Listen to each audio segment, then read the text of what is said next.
in the same month, in May. I will have my birthday in December. It's pretty Smiling in September.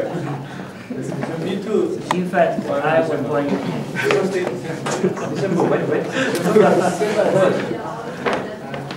What is the 14? 14. Actually, let me introduce another thing. We call it Okay. intellectual. This In Bangladesh. on agenda we have a surprise youth event for today evening, Yes. and it is divided into two sections. After a long discussion with like the first event is the freshers welcome party. What's that? Fresher welcome party Ah, okay. and farewell party too. Both at the same time. So you're working on it? So it's like everyone in IGP is treated as let it be a fresher, let it be a alumni. We are one. Okay. Every element in IGP system is equally regarded. Once an IDP, always an IDP. Yeah. So it's being it's bringing the unity and integrity among a set of people. So I would like to invite freshers, okay, official freshers, Prashant, Marco, Sammy, and Iwan, to just come over. Sorry. Sammy is Sammy is not a fresh. official. No, official Sammy is fresh. Official status. When do we take over the head count? Okay, and present IGP fresh alumni. I'm not even fresh. You are being kept in the refrigerator. You are still in the Yeah. So you five guys, please come over and is the cake already cut or? Yes. the cake. So it's a let me give some words to this cake. Oh my God! You want that cake? It doesn't matter. Don't worry. It's the cake. Okay. It's better. No matter what form. Oh, it's good. It's good. No problem. Stay totally. Yeah. Okay, let's. Okay, it doesn't look very beautiful, but I think it's very tasty. It's a typical cake from Villach. It's very sweet, but I think you can bear it. You are from the bakery. Jeff, let me tell you a secret. As far as cake is concerned, no one cares how it looks like. People care how it tastes. People care how it tastes. So we just want the taste. Okay. So you should start. So this means we should start it. Okay. You want me to start? Start. Yes, it's already. It has been already cut it. So we just have to Come Yeah, you just need to. Should start. Which order? Which order? This one. Vielen Dank. Okay, I would like to follow this two presentations with my short presentation of India, which talks various things about the cultural and traditional aspect, and a few things on living and working styles, and followed by some communication diagrams and how to interact and act in such kind of culture. Okay, this is the scheme of outline of my presentation. Okay, culture. India as such is a picture, I mean, if you take it as a picture, it's made up of diverse people, diverse cultures, varying landscapes, and we have many festivals, many kinds of festivals, and many languages and religions too. So it's a very composite mixture of diversified things put together and bounded by some alien, or we call alien force, which is highly unknown even in the Indian markets. Okay, culture. According to me, the culture is this is kind of culture which is put in a dance form and in a musical form. In dances, we have. I mean, most of the dance is a science in India, so it has originated from southern part of India, like Bharatanatyam and something from Andhra Pradesh, very close to Bangalore, and something from eastern India, very close to Bangladesh. The woman in yellow dress is giving a pose of a dance, which is very closely brought up in a land of Bengal. And India has a lot of classical dances which speak a lot about spiritual content, and they run away from the practicality. They never try to reinforce the practical things in their dance. Okay, and Indian classical music, which is as old as any greatest civilization existed in the world, it's about 4,000 years ago. Okay, and there are a few instruments which you see, a few guys who has received a lot of accolades throughout the globe, playing some tabla. Tabla is something like this, and sitar is something like this. So it's like a guitar. It's the Indian version of guitar. Okay, the tradition. How do once you are in India, how are you invited? In the simple form of namaste, like this. The way to go suppose in this end and that end with it's something like you are invited wholeheartedly.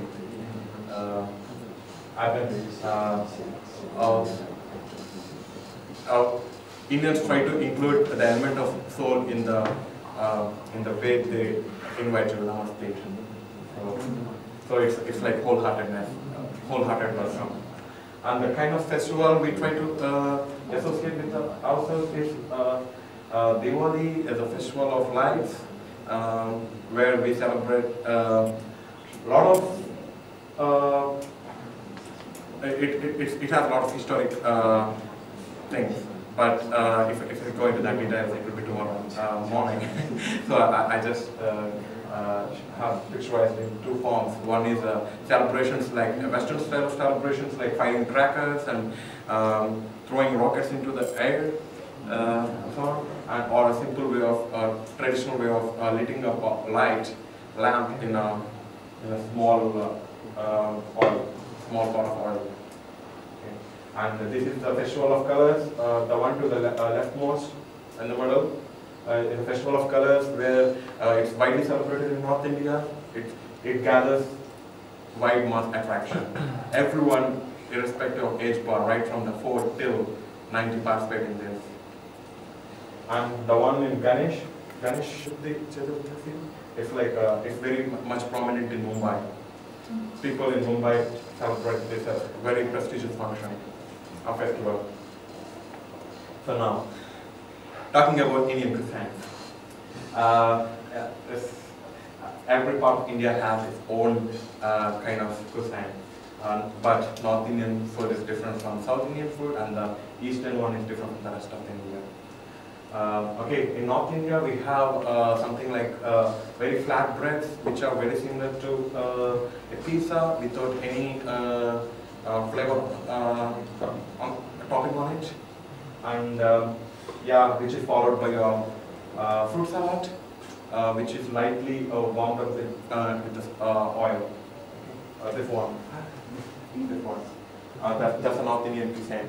That's a cuisine among white masses in India. And once you are looking to the rightmost, it's a common food in Bangladesh, in Bengal, and many of the eastern states, where they like fishes a lot. And since it is highly fertile land, so they grow rice a lot. So they take fish with rice and few add-on spices to that, egg or brinjal or with cucumber slices, something like that.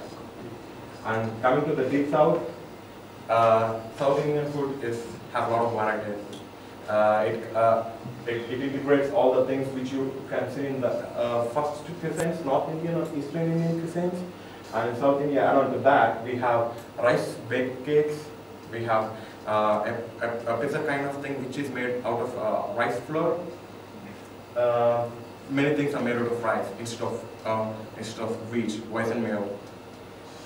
And yeah, we have something like what do you call something like pickles, where we you understand pickle. It's very hot. We make that out of paprika. It's very highly concentrated paprika content in it. So you should have a lot of gas to take it. Some Westerners come to South India and take one bowl full of rice and just 1/4 of a teaspoon of pickle and finish off the lunch. It's very hot. Okay. Previously I talked a lot of the cuisines. Now that I'm going to living and working styles, let's talk about the social facets of the India. Okay. Any questions? Okay, thank you. And India, though I'm an Indian, She had an interesting question here. yeah. She was asking which hand do you use. I said we use right hand. She has a doubt as to why do you use right hand only. Why you not use left hand? Yeah. It's forbidden. Yeah, please. Yeah, actually, no, actually, Good luck. actually, it's a Indian system. Though looks more ritualistic, it has a lot of scientific content in it. If you talk about hygiene, okay, we have toilet papers. We don't have toilet papers there, so we have to use one of our hands for meeting the natural call purpose. So one hand is completely. We can skip that. Yeah. So this is the honest way of putting forth. So some people interchange the hands. They do the work of left hand with right hand and right hand with left hand. So it's in order to maintain hygiene in the food you take, the way you take the food. It's not the way you cook the food. It's also the way how you take the food. My friend, you are driving me away from Indian restaurant. Can we skip that? Okay. Does that answer your question? Okay. India is so wide and so vivid that I cannot put it in one word. I cannot say that. I mean, I understood India fully. Not even any Indian can understand India fully. It's just like that. It's our England, just like that, by an alien bondage. Okay. So that's a social fact. We just live in a stochastic manner. We are just going by the destiny and fate. To put in that two extreme words. And human touch of friendship. That's one thing. Yeah, I go along with my friend by laying my hand on his shoulders. Hi. Let's go there. Let's go there. And it's a very friendly way of doing the things with no other intention. But if you do the same thing in the Western world or in the US, it means something different. So that should not be wrongly misinterpreted. So one should clearly have a clear understanding on this before thinking on this. Okay. The Indian wants to know everything at the very first moment. If I ever meet a stranger, I don't bother about his background, but let him be a terrorist, let him be a Bin Laden, or let him be a Bush. I just go to him and ask, who are you, and why have you come here, and what are we going to do here? It's a very straightforward question. I mean, it's a kind of curiosity. By way of putting forth the questions, he's trying to portray himself, and he's trying to extract the portrait of others. So Indians ask really good questions. The world knows that it's very tough to ask the right question at the right moment with the right direction. It doesn't make anything for India. Just ask questions, meaningful questions. No. Okay. Indian love gossip, conversation, discussion, speeches, everything. They're like a world to be very vibrant around. They like conversations. They like you to involve yourself into deep conversations. Let that be technical. Let that start with a dog and end with your grandma. doesn't matter. They take every damn topic and talk on that. Ultimately, it's just a time pass. and you will really love that.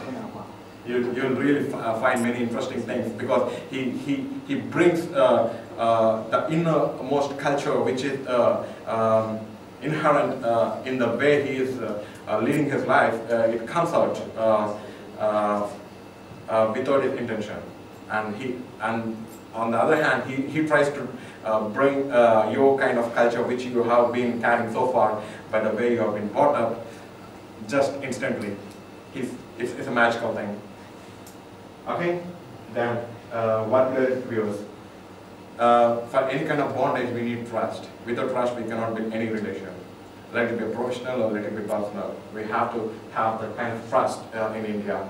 I trust my wife, I trust my parents, I trust my children, I trust my friends, everyone in and around. I trust my manager, I trust my colleagues. So something, the communication is understood. In India, no one goes and approaches his manager and says, hey, I want this. It's understood that manager has a trust on me and I understood my responsibility and I have to perform it and show to him. Not true always, but that's the ideal way of putting it. Criticism.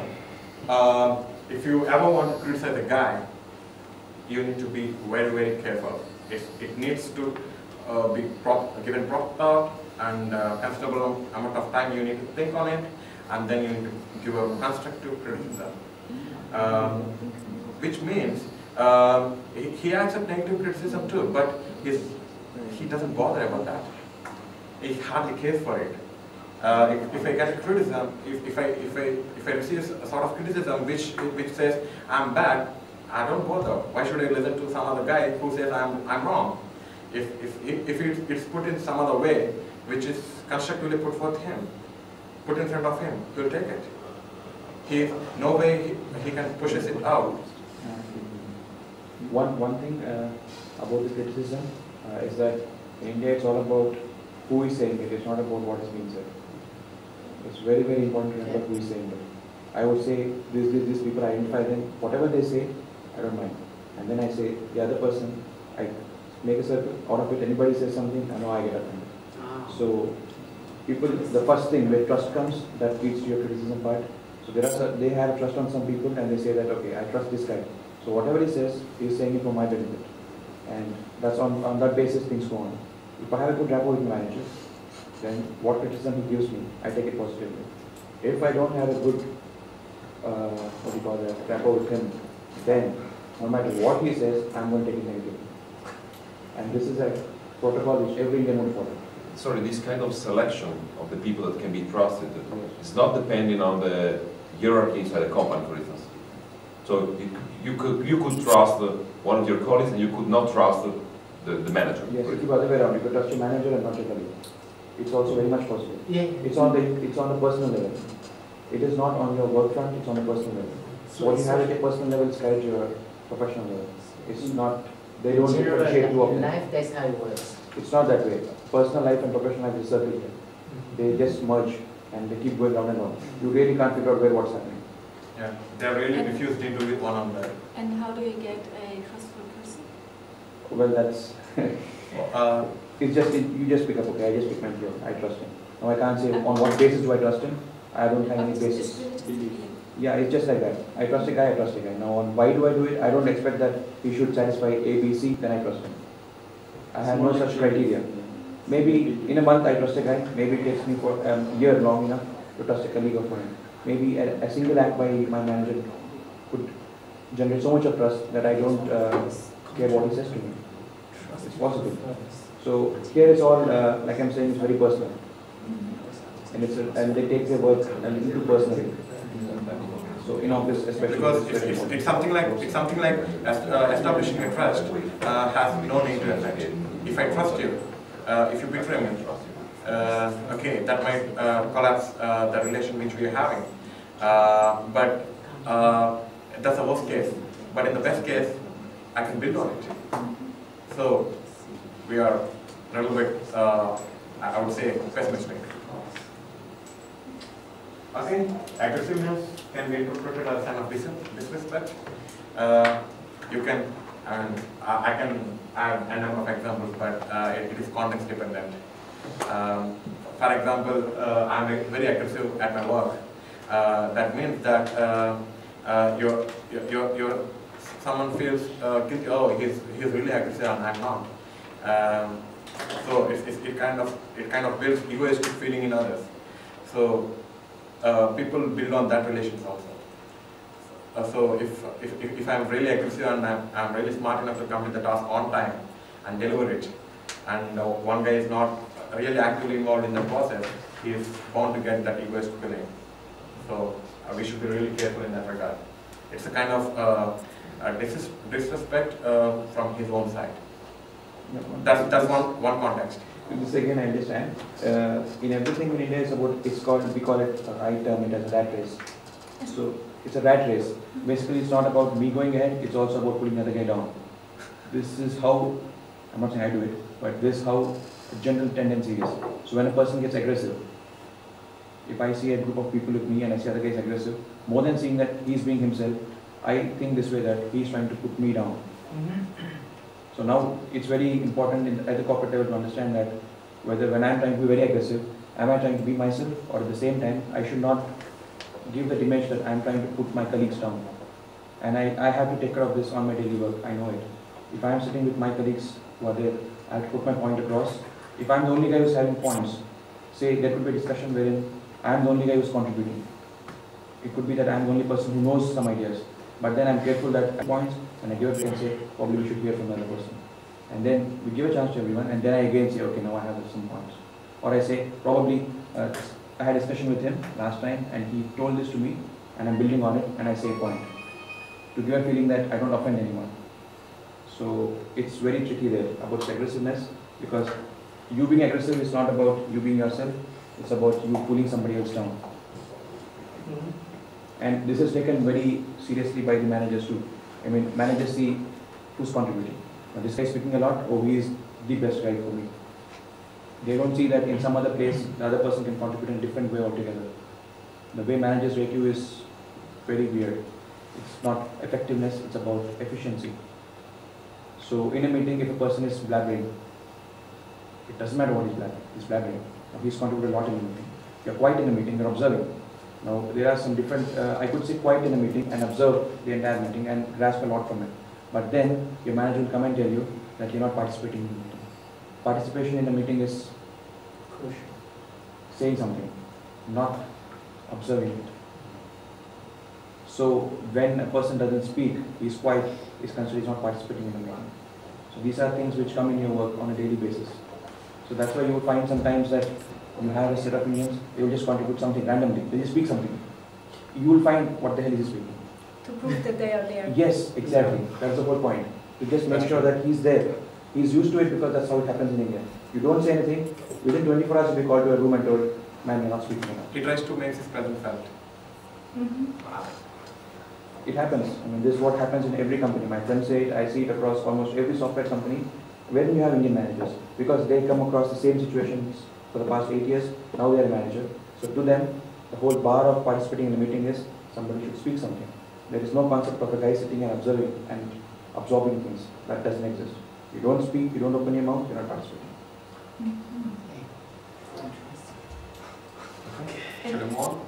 And the aggressiveness thing, is it because you bound it to the meeting that somebody is speaking up? So how you define aggressiveness from your point of view, from the Indian point of view? What is aggressiveness for you? Well, I'm aggressive in my performance. I'm aggressive in my performance to others. There is a defined normal standard, say, for example. Okay? If I perform very aggressively, I may overtake that, overshoot that normal standard and reach extra standard, core standard, and I'm the number one.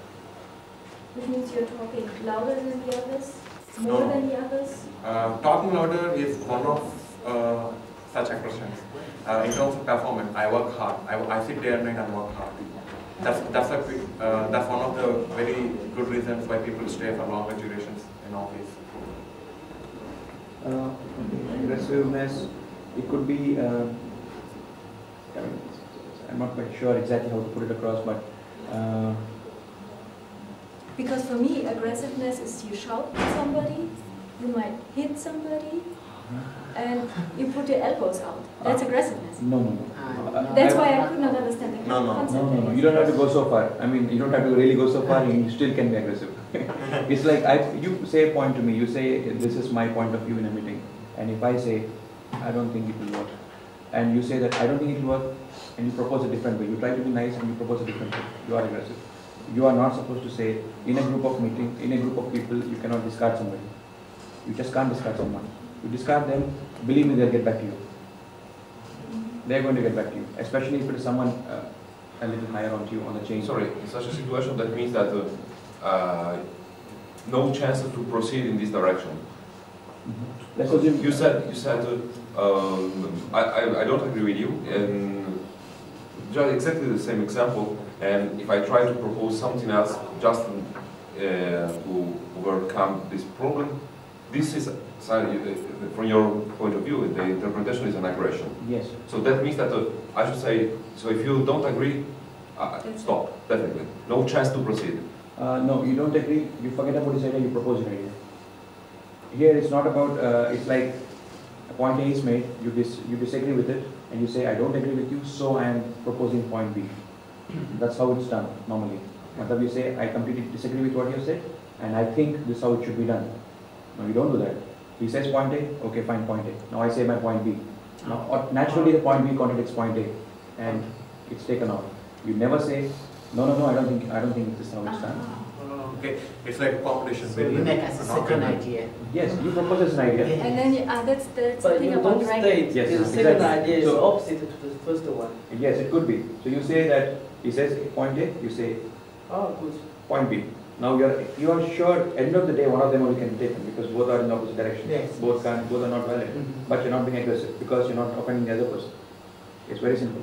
It's And all then about you just start a discussion, and one is always fighting for solution one, and the other is just fighting for solution B. yes. Which means it can go up like that, Yes, and you it never could. meet. It could always happen that If one is keep aggressive, going up and then no, if And then- they define. If one is aggressive, one wins, another loses. yeah.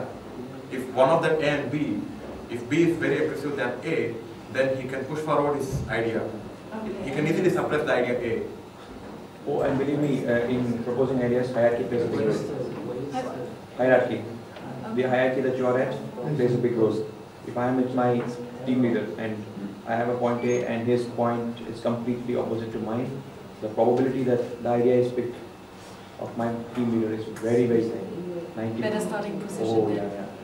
So everything is hierarchy. Though it's not a code which you see, it's something on the background. And the technical level too, hierarchy plays a role. And you don't question your You work. One question. And I think that the things if handled by this way is a little bit time consuming. And my question is, in average, how long will it take in India to hold a meeting? But in average, how long is the Indian style meeting? It depends. It depends on the purpose. Yes. I cannot. Some meetings might end up within 15, and some might end up in 2 hours. I have attended a meeting of 3 hours, a meeting of 50 minutes. Okay, just in general, because as I come to Munich and I feel something in German culture, and I feel that for average in a meeting, we used to take 1 or for 1 hour to 2 hours, no more than 2 hours. But I don't know how that is treated in India. Yeah, just in mind. Yeah, that's what. If everyone in a meeting shouts, you will get a lot of opinions and options, and you need to sit down and you need to filter them, and it takes a lot of time. So that's why we don't have a very compact timings. We don't come at 10 and leave at 5. So we have flexibility. We have sufficient time to decide. And I mean, there the day is 16 hours. Working day is 16 hours. 16 hours? 12 to 16 hours. No. I mean, are you serious? Yeah, I work for Yeah, even I have worked. I didn't go to home for 10 days or 3 days. So you stay in the office for 3 years? 1/6. Okay, I'm just little exaggerating, not really 16, 12 to 15. Anyway, I don't think that the meeting can last more than in Germany. I think that it's just the way you can deal with it. If you're familiar with that culture, for you it's easier. I think that the problem is when the challenge is when you belong to a different culture.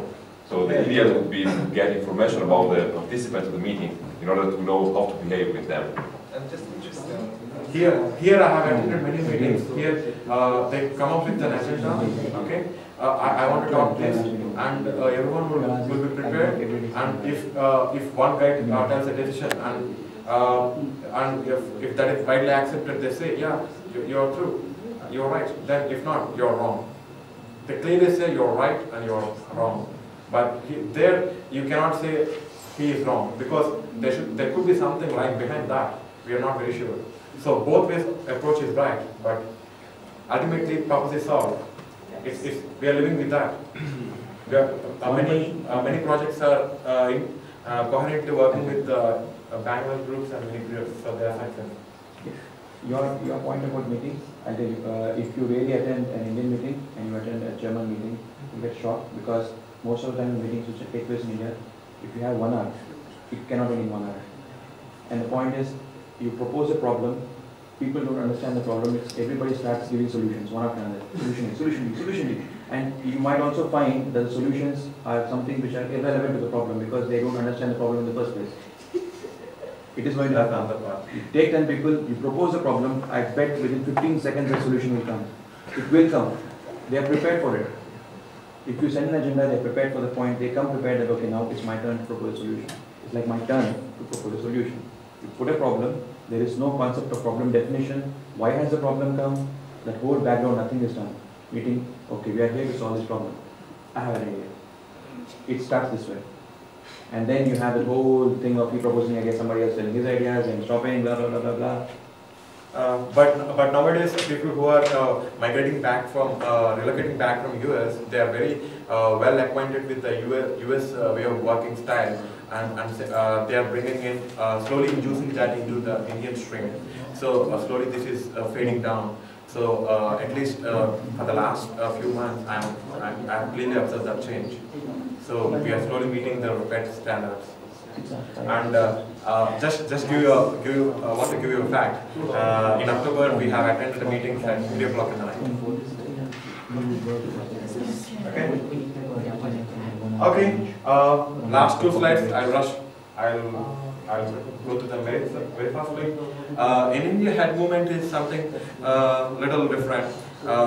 If you want to say no, they say. I mean, if you want to say yes, and you understand, they say like this. If something hanging in the air without touching the ground or going high, like it's something really absurd, where it doesn't have any meaning for an outsider. But once you get slowly acquainted to that, you can understand the difference between yes and no. Okay. And there are few encounters, verbal encounters which you face in India. For example, taxi and vehicle. If you call for a taxi, he will order for a vehicle. You never know, that vehicle could be a van, or could be a 3-wheel auto rickshaw, or could be anything, or could be a truck. You never know. Okay, that's few part of that. Okay, timings and schedule. So. Schedule is the right way of putting for in English, but they use timings. And shifting and moving. If I say, if an Indian would say, I'm shifting my house from today at 9 o'clock. Instead of saying I'm moving to a new house, he would say shift. Okay. And it's a difference between using a landline and a phone. A landline is just... It's really getting late. What? It's getting late. It's really getting late. The last 2 slides. Lost his flight. Yeah. I'm sorry for this lateness. Okay. Okay. Out of station is the one which means that he's out of town, but he says out of station, which really doesn't carry any meaning from outsider. And tick off and check off, you can understand. And tick, when a phone rings, it's tick one. Rather, instead of I have received a phone call, you would say I have received a tick call. Yeah. And Barbara is Income. I wish. Okay. It's the power of act and interact. Now, can I have your attention, please? Just the last slide, which contains all the meaning of the presentations which you have heard so far from me, Thus, and Nancy. They boil down to 2 points: act and interact. Act is what lies beyond just learning culture and language. So you need to act according to the suggestion you have got from Thus slides, that it's important to get as close as possible within your capacity towards the local language. So with that you can choose what to take and what to keep, what to pick and what to keep. So use that as acting theory, and once you have acquired that, and interact. Interact is the way one should cultivate an understanding of other people's cultures and the culture which he is involved in and which he is dealing with throughout, and he needs to extract the core content which he wants to really keep up with him. And he needs to tune his communication accordingly in order to meet the real purpose. So that's what these 2 points talk about. So the core point of today's presentation is put forth in one sentence, under interact. So that's what I would say something, and I would mess it up with my way of my Indian style, my own style, and give it to you. And you should cultivate such kind of attitude, so that you really strip off the unnecessary thing and get the core content. But the way and the art to strip off the unnecessary content depends on the way you understand the culture, the way you interacted, the way you would have interacted with people, your experience, and so on. So everything counts in that. So I would just like to take an opportunity for giving me such an opportunity. Yeah, I have taken that opportunity. I hope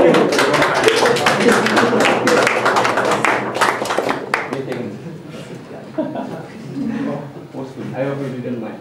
no questions, right? No questions. We keep the questions for tomorrow. Yeah, 7 o'clock. Thanks for your patience. Not 7. Actually, I mean, it was my mistake delaying the IGP info session that really accumulated the latency till now. So We're going to I'm pay sorry next for that. week. Too late, man, too late. Yeah. But that shows how binded we are.